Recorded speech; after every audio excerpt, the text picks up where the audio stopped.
दोस्तों, मेरा नाम है अंकुश जबर और स्वागत है एक बार आपका फिर से हमारे YouTube चैनल में। दोस्तों, आज मैं आपको बताने जा रहा हूँ सैंपल मार्केटिंग के बारे में। एक ऐसी केस स्टडी में आपके सामने लेके आया हूँ, लाइव केस स्टडी है, प्रॉपर इस पे रिसर्च की गई है, तो उसके बारे में मैं आपसे डिस्कस करने जा रहा हूँ।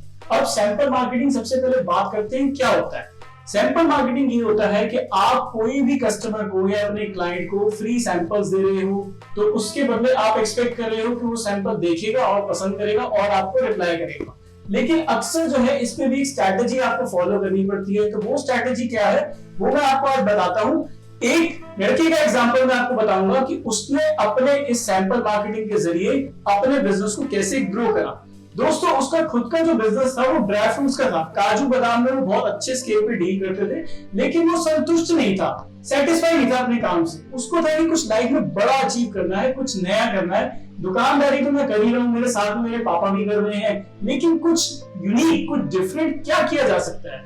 तो उसने एक स्ट्रैटेजी अपनाई सैंपल मार्केटिंग की। उसने सबसे पहले इंटरनेट खोला और इंटरनेट पे उसने 50 ऐसी कंपनियों का डेटा निकाला जो कि ड्राई फ्रूट्स का इस्तेमाल करती थी, जैसे कि फूड प्रोडक्ट्स जो है कंपनी यूज कर रही हैं, बेकरी कंपनीज हो गई, जो कंपनियां बिस्किट बना रही हैं। तो ऐसी टॉप 50 कंपनीज को उसने एक लिस्ट में उतारा और रिसर्च करा और उनको उसने फॉलो अप करना शुरू करा। अब फॉलो अप कैसे करेगा भैया? तो कॉल करेगा या मेल करेगा।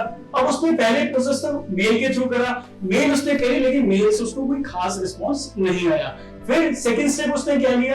कॉल करनी शुरू करी, फॉलो अप करना शुरू करा। वहां पे उसने रिसेप्शन पे कॉल करनी शुरू करी उन कंपनीज के, वहां पे उनके परचेज डिपार्टमेंट में बात करने की कोशिश करी, लेकिन रिस्पॉन्स ठंडा ही रहा, कुछ बढ़िया रिस्पॉन्स नहीं आया। लेकिन एक मजे की बात बताओ, उसने हार नहीं मानी। फाइनली उसने एक ऐसी स्ट्रैटेजी का इस्तेमाल करा जो कि सैंपल मार्केटिंग कहलाती है, लेकिन उसने तरीका बदल दिया उसका। अब उसका तरीका क्या था? उसने सैंपल मार्केटिंग करने के लिए पहले तो मार्केट वो गया, मार्केट में छोटे छोटे जो बॉक्सेस आते हैं ना प्लास्टिक के, वो बॉक्सेस उसने 50 इकट्ठे कर दिए। अब 50 बॉक्सेस वो लेके आया, 5-10 रुपए के मिल जाते हैं, ज्यादा महंगे भी नहीं होते। अब उस बॉक्स में उसने जो है काजू भरने शुरू कर दिए। काजू भरने के बाद उसने अपना विजिटिंग कार्ड उसमें लगा दिया और उसको बॉक्स को बंद कर दिया। अब उस बॉक्स को बंद करने के बाद उसने उसको प्रॉपर रैप करके ऊपर जिस भी कंपनी को उसने फ्री सैंपल भेजना था उसका एड्रेस लिख के आगे कोरियर कंपनी से कोरियर करा दिया। अब कोरियर कंपनी, आप लोकल किसी कोरियर कंपनी को हायर करोगे तो 30 से 40 रुपए में वो आपकी डिलीवरी 3-4 दिन में दे देगी। कोई ऐसा नहीं कि आपने फास्ट कोरियर सर्विस यूज करनी है जो 150-200 रुपए लेंगे और एक ही दिन में पहुंचा देगी। तो उसने जो है नॉमिनल रेट वाला कोरियर जो है हायर करा और वो सैंपल उसने एक एक करके उन 50 कंपनियों को भेजना शुरू कर दिया। अब इस स्ट्रैटेजी में उसने तकरीबन 20,000 रुपए इन्वेस्ट किए। जी हाँ, 20,000 रुपए के काजू उसने जो है खरीदे और उसको बॉक्सेस में, जैसे कि पहले भी बात कर चुके हैं, बॉक्सेस में पैक करके कोरियर करना शुरू कर दिया। अब इंस्टेंटली कोई रिस्पॉन्स नहीं आया, लेकिन दोस्तों तकरीबन 20 से 25 दिन के बाद उसको 2 बड़ी कंपनीज से ऑर्डर मिला। अब वो कंपनीज कौन सी थी? 50 कंपनी को तो उसने सैंपल भेजे, लेकिन 2 कंपनीज का ऑर्डर उसको बहुत ही आसानी से मिला। वो कंपनी थी नंबर 1 मॉन्जिनीज। जी हाँ, मॉन्जिनीज एक बहुत बड़ा ब्रांड है, महाराष्ट्र का एक बहुत बड़ा ब्रांड है। 1000 से ज्यादा उसके आउटलेट हैं ऑल ओवर इंडिया। तो आप चाहो तो इंटरनेट पे भी देख सकते हो उस ब्रांड के बारे में। और जो दूसरा ब्रांड है वो भी आपने सुना होगा, अनमोल बिस्किट्स की हम बात कर रहे हैं। अनमोल बिस्किट भी एक बहुत बड़ा ब्रांड है, एक जमाने में अक्षय कुमार उसके ब्रांड एम्बेसडर रह चुके हैं। तो दोस्तों बेसिकली इन कंपनीज के थ्रू उसकी डीलिंग हुई। अब मॉन्जिनीज जैसी कंपनी ने उसको 10 लाख का ऑर्डर दिया जो कि पहला ऑर्डर था, और जो अनमोल बिस्किट्स है उन्होंने 18 लाख का ऑर्डर दिया। तो नेट में उसने 28 लाख रुपए का ऑर्डर रिसीव करा और उसका गया क्या? 20,000 रुपए की उसने सैंपल मार्केटिंग में पैसा इन्वेस्ट करा। और उसकी जो पेमेंट टर्म है, अब डोमेस्टिक में तो आप जानते हो उधारी सिस्टम चलता है, लेकिन उसको उधारी के बदले एडवांस पेमेंट मिली, क्योंकि उसकी काजू की जो वैरायटी उसने सैंपल में जो भेजी थी वो बहुत ही अच्छी थी। उन दोनों कंपनियों को बहुत ही अच्छी पसंद आई और उनको रेट भी अच्छा लगा। तो 70% तक उसको एडवांस पेमेंट वहां से मिल गई। अब सीखने वाली बात है कि इस केस स्टडी से हम क्या सीखते हैं, तो एक एक करके हम समझेंगे कि क्या क्या आप सीख सकते हो इस केस स्टडी से। सबसे पहले आता है पॉइंट नंबर 1। अब उसने 20,000 रुपए के काजू खरीद के इन्वेस्ट करे और उसको सैंपल के थ्रू जो है कंपनीज को भेजना शुरू करा बाय कोरियर। अब अगर मैं कहूं कि 50 कंपनीज को उसने 20,000 रुपए के काजू जो है एज अ सैंपल जो है कोरियर कराए, तो एक कंपनी की कॉस्ट कितनी आ गई सैंपल भेजने की? तो अगर आप 20,000 को 50 कंपनी से डिवाइड करोगे, 20,000 को सिंपली अगर आप 50 से डिवाइड करोगे तो 400 रुपए आता है। तो मोटा मोटी कैलकुलेशन ये हो गई कि 400 रुपए उसने इन्वेस्ट करे एक कंपनी को सैंपल भेजने के लिए, जो कि काजू उसने भेजे। अब बात करते हैं पॉइंट नंबर 2 की। बहुत सारे लोगों के मन में ये होगा सर 20,000 के तो काजू है, उसने जो है बॉक्स खरीदा होगा, पैकिंग करी होगी, कोरियर के एक्सपेंस होंगे, वो भी तो हम काउंट करेंगे। जी हाँ, बिल्कुल करेंगे, करना भी चाहिए। अब 20,000 तो हमने ऑलरेडी उस पे काउंट कर रखा था। अब अगर 50 डब्बे उसने भेजे हैं 400 रुपए के हिसाब से, तो एक बॉक्स में उसको कोरियर करने की कॉस्ट जो है वो तकरीबन 40 रुपए की है। उसने कोई बहुत ऐसी कोरियर सर्विस यूज नहीं करी कि फटाफट पहुंच जाए, उसने सिंपल जो है लोकल कोरियर सर्विस हायर करी। तो 40 रुपए में उसका एक बॉक्स जो है टोटल पड़ा कोरियर का, तो तकरीबन 440 रुपए उसका कॉस्ट हो गया एक बॉक्स का। अब इसमें आप बोलोगे सर उसने पैकिंग भी करी होगी, ये भी करा होगा, तो 10 रुपए हम और जोड़ लेते हैं, तो 450 रुपए हम मान के चलते हैं कि एक कंपनी को सैंपल भेजने की उसकी कीमत आई।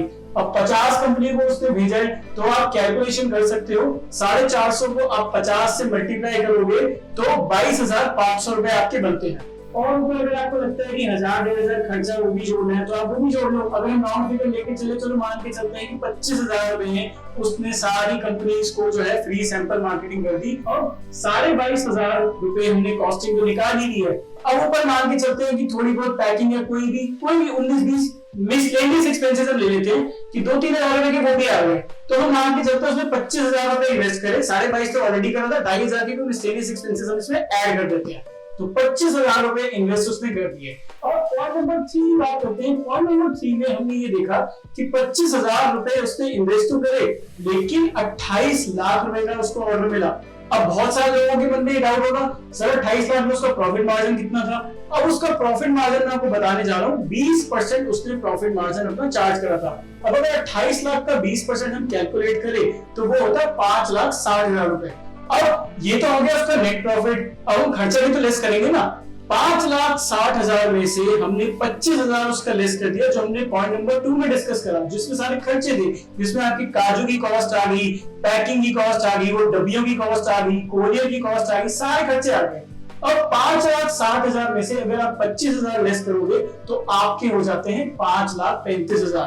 तो यही अमाउंट उसका नेट प्रॉफिट रहा 25,000 रुपए की इन्वेस्टमेंट करने के बाद। बहुत सारे लोगों को लगता है सर अपने 25,000 रुपए लगा दिए, क्या पता हमें रिस्पॉन्स ना आता।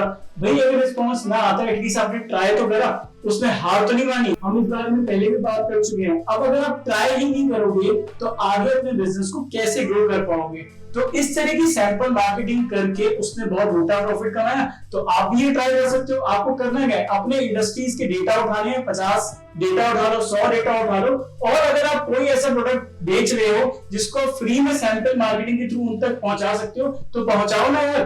कहीं ना कहीं तो कभी ना कभी तो रिस्क लोगे, लेकिन बिजनेस को ग्रो करना है तो ये छोटे मोटे रिस्क तो आपको लेने पड़ेंगे। अब रिस्क भी कैलकुलेटिव लेना, ऐसा ना हो गया 1,00,000 2,00,000 के सैंपल भेज दो। आप उतने का सैंपल भेजो जितने का आप लॉस कह लो या कॉस्ट कह लो आप उसकी बियर कर सको। अब अगर यार बिजनेस में 25-30,000 रुपए का भी रिस्क नहीं लोगे तो यार आप बिजनेस के लिए नहीं बनो। कल की बात है, लेकिन बहुत सच बात बोल रहा हूं मैं आपको। लेकिन अगर आप ये सोचोगे कि मैंने अगर 25,000 रुपए इन्वेस्ट करे और उसकी रिटर्न आप देख लो कैसी आई है, तो हो सकता है आपको भी ऐसी रिटर्न मिल जाए, आपकी भी भाग खुल जाए, इतना बड़ा ऑर्डर आपको मिल जाए। तो दोस्तों नई नई स्ट्रैटेजी, नई नई टेक्निक ही आपको आगे बढ़ाती है। घिसी पिटी चीजें करते रहोगे, वही पुरानी चीजें चल रही हैं, अब वो पुरानी चीजों के हिसाब से चलते रहोगे तो ऐसे काम नहीं बनेगा। तो हम जब एक्सपोर्ट इंपोर्ट की बिजनेस की ट्रेनिंग आपको देते हैं उसमें ऐसे ही स्ट्रैटेजीज, ऐसे ही टेक्निक्स के बारे में आपसे डिस्कस करते हैं। क्या मार्केट में नया आया है, क्या मार्केट में पुराना हो गया है, तो वो सारी टॉपिक्स के बारे में आपसे ढंग से डिस्कस किया जाता है। तो दोस्तों उम्मीद करता हूं आपको ये वीडियो पसंद आया होगा। आपने आज सैंपल मार्केटिंग के बारे में जरूर सीखा होगा और उम्मीद करता हूं वीडियो देखने के बाद आप एक बार को तो जरूर सोचेंगे कि मैं भी ये सैंपल मार्केटिंग की स्ट्रैटेजी अपने बिजनेस में यूज करके देखता हूं। तो यूज करके एक बार जरूर देखिएगा। लिमिटेड बजट में छोटे छोटे आप कॉस्टिंग इन्वेस्ट करो, क्या पता रिस्पॉन्स आपको बड़ा आ जाए। दोस्तों ये है सैंपल मार्केटिंग का फायदा। अगर आप इस तरह की सैंपल मार्केटिंग करते हो, इस तरह की नई नई लेटेस्ट स्ट्रैटेजीज का इस्तेमाल करते हो, तो ही आप अपने बिजनेस को ग्रो कर सकोगे। वही अगर आप घिसी पिटी जो है स्ट्रैटेजी चलाया जा रहे हो, फिर आप कहोगे रिस्पॉन्स नहीं आता, हमारा बिजनेस ग्रो नहीं हो पा रहा, तो कैसे आएगा। स्मार्टफोन के जमाने में जब एप्स बार बार अपडेट होती हैं तो आपको भी तो अपडेट रहना पड़ेगा ना, नई नई चीजों को आपको एक्सप्लोर करना पड़ेगा और नई नई चीजों को अपडेट करना पड़ेगा, अपनी नॉलेज को सबसे ज्यादा आपको अपडेट करना पड़ेगा। अब अगर आपको लगता है कि 20-25 हजार रुपए लगा के वो भी मेरे को रिस्क लग रहा है, मैं नहीं लगा सकता, तो दोस्तों एक कड़वी बात बोलूंगा, सच्ची बात बोलूंगा, तो बिजनेस आपके लिए नहीं बना। अगर आप 20-25 हजार रुपए इन्वेस्ट करने के लिए या रिस्क लेने के लिए बिजनेस में डरते हो या घबराते हो, तो बिजनेस में मत आओ यार, क्यों अपने ये पैसे भी डुबा रहे हो। तो ऐसे करो, आप कोई दूसरा करियर अपना अपनाओ, बिजनेस आपके लिए नहीं बना। अगर आप छोटी छोटी चीजों से डरोगे और घबराओगे, आपको एकदम बिजनेस करना है तो फियरलेस होना पड़ेगा, डरना नहीं है आपको। तो दोस्तों उम्मीद करता हूँ ये आपको सैंपल मार्केटिंग का वीडियो पसंद आया होगा। इसी तरह की केस स्टडीज हम आने वाली वीडियोस में लाते रहेंगे। अगर कोई दिक्कत परेशानी हो, अगर आपको कोई चीज समझ में ना आई हो, तो कमेंट बॉक्स में नीचे आप कमेंट करके हमसे कोई भी क्वेश्चन पूछ सकते हैं। और अगर आपको एक्सपोर्ट इंपोर्ट का प्रैक्टिकल ट्रेनिंग प्रोग्राम ज्वाइन करना है जिसमें इंटरनेशनल बिजनेस ही नहीं, हम डोमेस्टिक बिजनेस की भी जानकारी देते हैं, ऐसी स्ट्रेटजीज के बारे में भी बताते हैं जो डोमेस्टिक बिजनेस में भी कारगर होती हैं, तो आप वो भी सीख सकते हो। हमारे ऑनलाइन क्लासेस आप ज्वाइन कर सकते हो, घर बैठे बैठे कोरोना काल में अपने इस टाइम को यूटिलाइज कर सकते हो। तो मिलता हूं अगले वीडियो में, तब तक के लिए जय हिंद। और अपना और अपने परिवार का दोनों का आपको ख्याल रखना है।